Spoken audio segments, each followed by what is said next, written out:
In a perfect world, every murder that ever occurred would be solved and neatly done so. Criminals would be in jail, and the good, ordinary people of the world would be enjoying their everyday lives with no fear or worries for their safety.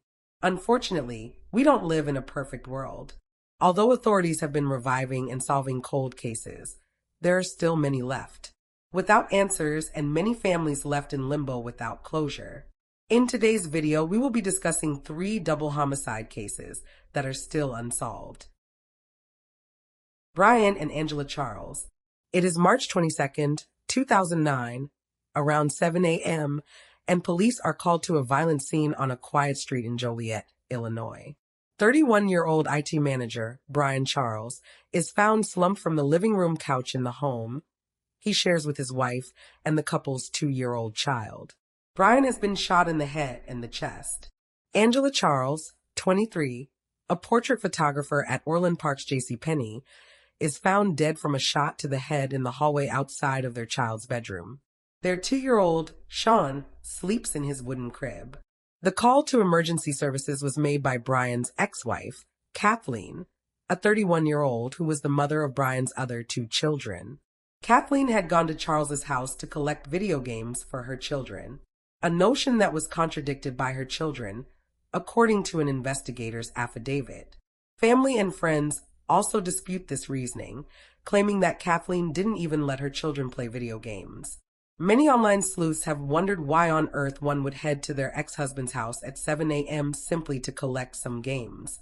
Kathleen quickly became the prime suspect in the cold-blooded murder of her ex-husband and his new wife, as details of their ugly divorce and bitter custody battle came to light.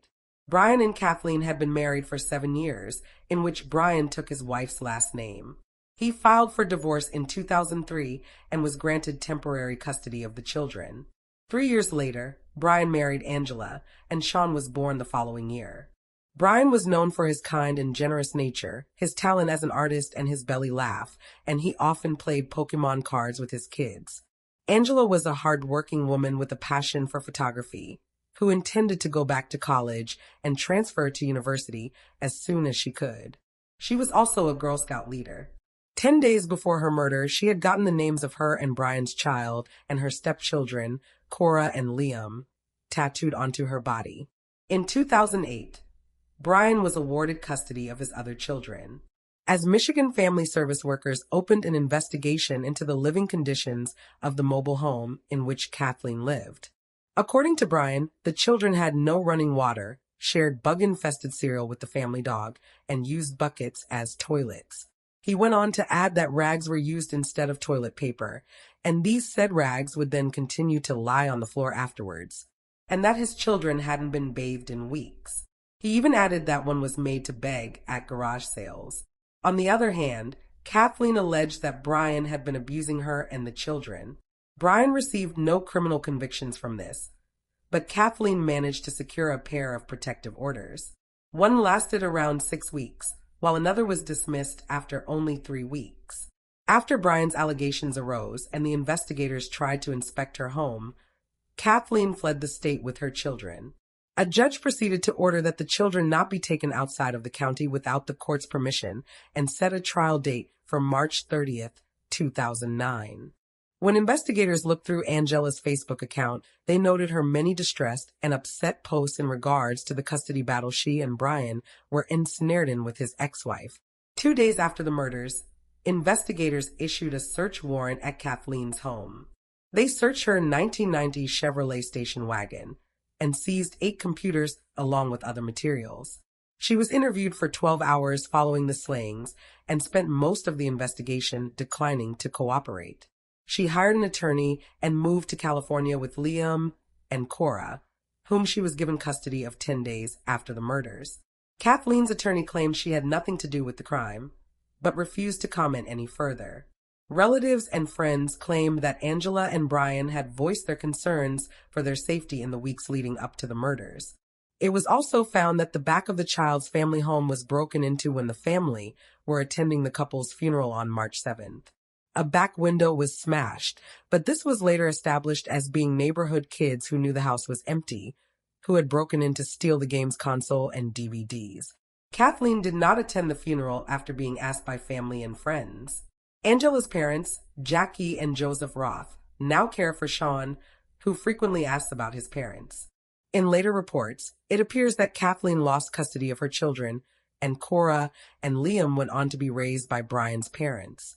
The only witnesses in the couple's case is that of the neighbors who claim to have heard loud noises around 2 to 2:30 a.m. Another neighbor saw two men standing outside the front of the home at about 1 in the morning. These men have never been traced. While many believe Kathleen played a hand in the murder of her ex-husband and his new wife, she has yet to face any charges. It seems there isn't enough evidence to pursue this line of inquiry or bring charges. As a result, the case of Brian and Angela Charles continues to grow cold. Jesse McBain and Patricia Mann. February the 12th, 1971 was a cold, rainy evening. Jesse McBain, a 19-year-old student at the North Carolina State University, was described as being a tall, good-looking man. He had met his sweetheart, Patricia Mann, back in high school, and they'd been together for 3 years and had intentions of marriage. Patricia was a 20-year-old nursing student working and studying at Watts Hospital in Durham. On the evening in question, nothing seemed to miss. Jesse picked up Patricia and the couple headed to the Valentine's dance, which was taking place at Watts Hospital. After the event, the pair walked back to Patricia's dormitory there at the hospital. Here, she signed out for the rest of the evening, noting that she'd be back by the 1 a.m. curfew that was in place. But Patricia never came back that night and Jesse never returned home. It wasn't long before concerned friends and family notified police, who were reluctant to investigate the case of two teenagers who hadn't even been gone for 24 hours. A friend of Patricia's found Jesse's car locked, parked up at a lover's lane at what is now the Hillendale Golf Course on Medford Road. It was undisturbed and had 2 coats lying across the back seats. Those who knew the couple were alarmed, as both were happy and looking forward to their future together and were not the type to run away. On February the 25th, almost 2 weeks after the pair vanished, a surveyor working in the woods thought he'd found a mannequin's leg on a one-track dirt road in Orange County. Beneath the pile of leaves, however, the worker found something much more disturbing: the deceased bodies of a young man and a young woman. Jesse McBain and Patricia Mann were identified as the victims. They were both still fully dressed, their hands tied behind their backs to a tree with thick ropes. Though the ropes were stretched tight and knotted around their necks, their upper bodies had slumped over so that they lay side by side. The medical examiner who performed autopsies on the bodies identified several distinct strangled marks on the necks of both victims, which made it appear as if the pair had each had a rope tightened around their necks, loosened, and then tightened again as a means of torture. The couple had suffered almost identical injuries, except Patricia had a half-inch tear to her liver, meaning she'd received a violent blow to her stomach before she died. The sheriff's offices of both Orange County and Durham County worked together with the Durham Police Department and the State Bureau of Investigation to try and find the perpetrator of these brutal, sadistic crimes. But the case became confused and its waters muddy due to the lack of communication between the 4 agencies who were working on it. Despite this, 2 suspects were identified in the 1970s. They continue to be suspects still, although only one is alive today. Little is known on what makes these 2 people persons of interest, and the case of Jesse McBain and Patricia Mann is kept heavily under wraps by authorities. Investigator Tim Horn declined to say how or why the man became a suspect when later questioned. Reportedly, the suspect had declined to take a polygraph test in 1971, and again in a recent investigation when he was asked once more. He also declined to give a DNA sample, although authorities later collected one from a public place. Recent reports and online sleuths have found that the man in question is a former doctor of Watts Hospital, where Patricia worked and studied. Tim Horn has confirmed that as far as authorities are aware, this man was not a love interest in Patricia's life. The killer is believed to be somebody who is familiar with the area, as he had to have felt comfortable no one would discover him and his victims as they screamed and pleaded with him whilst enduring the torture he inflicted upon them. At one point after the 1970s, the case was closed. But in 2011, after Tim Horn found a box of discarded evidence and was on duty the day Patricia's cousin phoned in to ask about progress in the case. He worked with her to petition to have the case reopened, and the sheriff agreed. In recent updates to the case, it has been confirmed that a DNA test performed on the rope sadly failed to gather any useful evidence. The media coverage that resulted from forensics being performed on evidence that was almost 5 decades old prompted a retired detective who alerted investigators to a similar case that occurred in 1972. A couple on a lover's lane was approached by a man who forced them both into his car trunk by gunpoint. They were driven to Orange County, but the pair managed to escape. Although investigators set up interviews to try and find a link between the two cases, nothing has publicly come of this line of investigation. Although authorities continue to work hard on the case of Jesse McBain and Patricia Mann, their cases continue to go unsolved.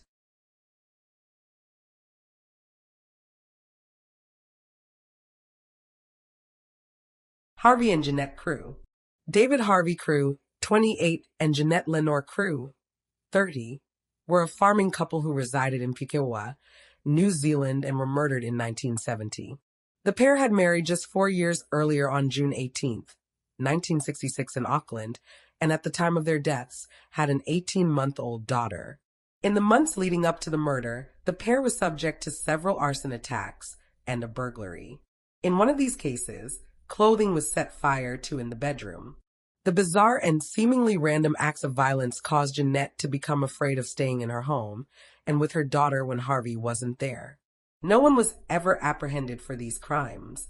On June 22, 1970, the phone in the farmhouse belonging to the couple went unanswered.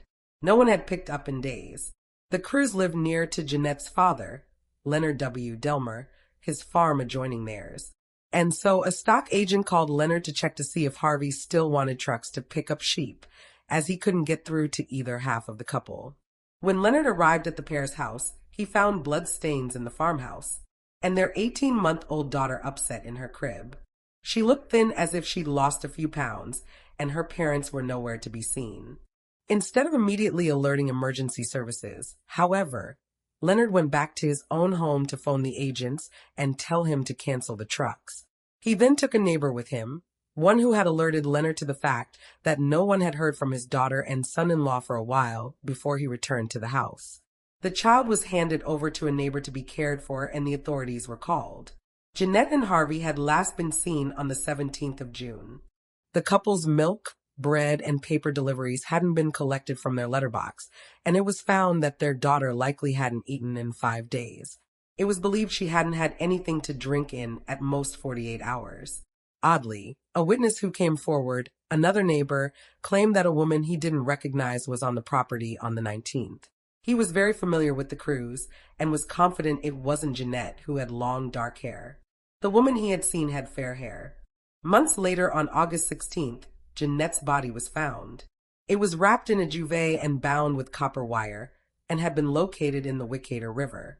Harvey's body was found a month later on September 16th, further upriver. It appeared to have been caught on some reeds. A car axle was found with the body, as if the killer had attempted to weigh it down, but only one investigator claimed that it was with the body, whilst others could not verify this. It could have simply been underneath the body in the water. Many theories arose in later years, which included the notion that this clue was false and the axle wasn't even attached to the body at all. Both Jeanette and Harvey had been shot to death with a .22 caliber weapon. Jeanette also had broken facial bones from being struck with a blunt object. On the couple's Wikipedia page, it's mentioned that Jeanette was sexually assaulted, but many other reports do not include this information. 64 registered .22 caliber guns from locals and neighbors were collected, and tests fired. A forensic report on August 19, 1970 stated that of those tested, neither the rifle of a man named Arthur Allen Thomas, nor the rifle of local family named the Air family could be ruled out, but insufficient evidence pointed to either. The axle found with the body of Harvey was connected to Arthur Allen Thomas, a neighboring farmer. It was believed to have come from a trailer which had sold in 1959 to Arthur's father, Allen Thomas, and had resided on his farm, which Arthur was now running.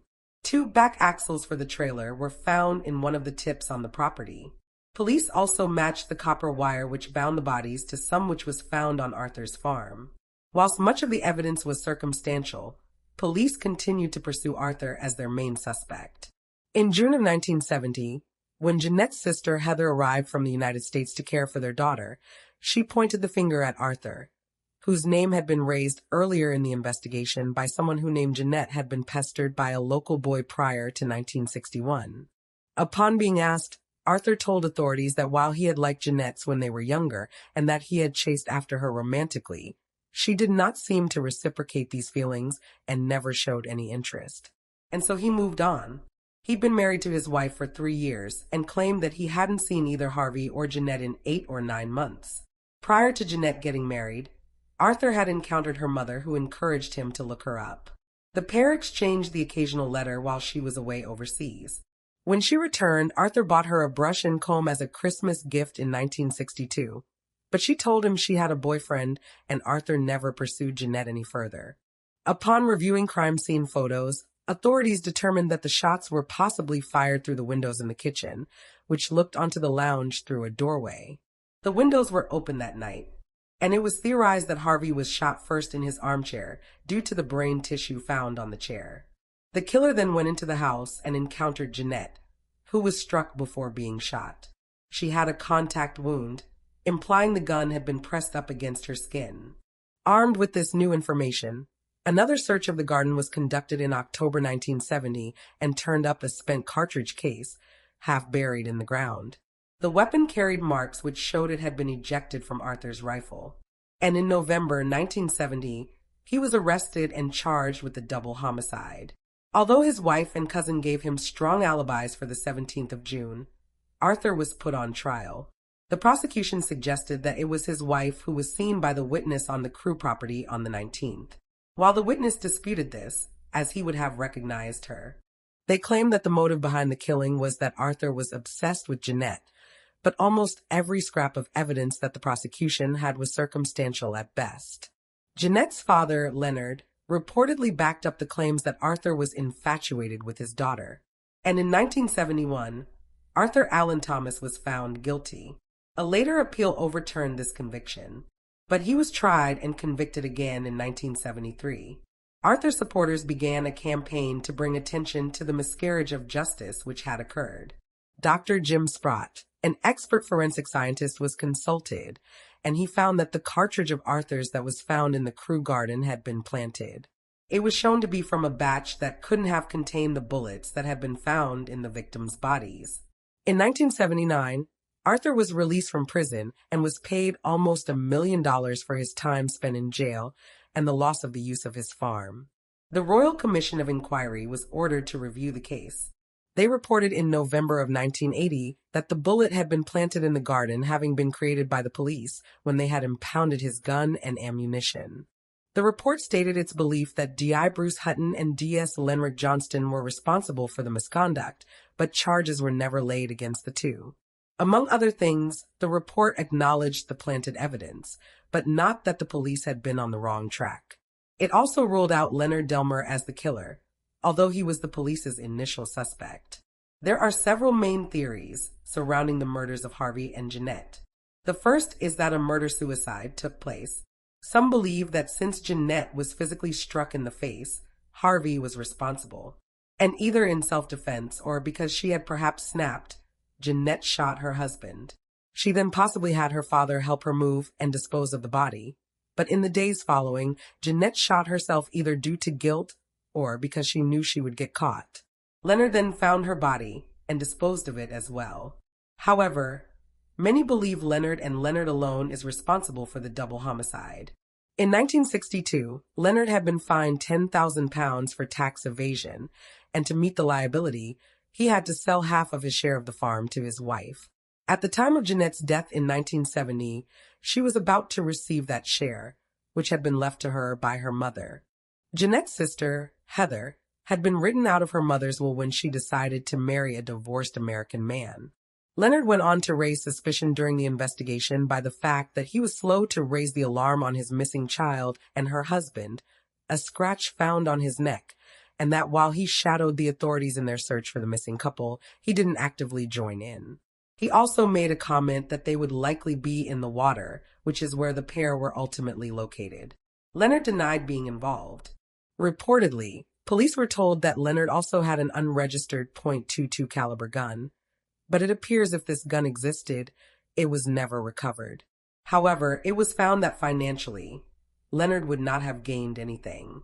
Although he would receive the couple's share in the farm, it would ultimately go to his granddaughter when she turned 21. It's also been speculated that the woman seen on the farm on the 19th was Leonard's new girlfriend. Many online sleuths believe that a man named Mickey Iyer was responsible for the killings.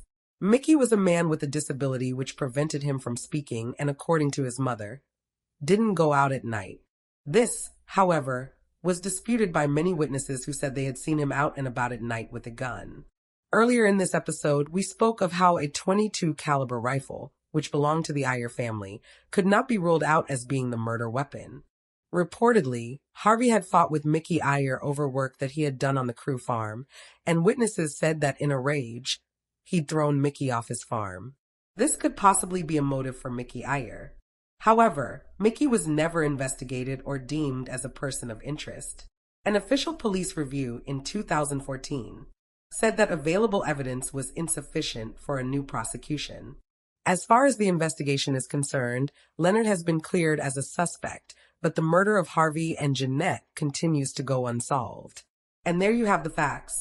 3 double murder cases that are still unsolved. Please leave a comment down below with your own theories and speculation. And remember to like the video and subscribe to support the channel. Thank you for watching, and I'll see you next time.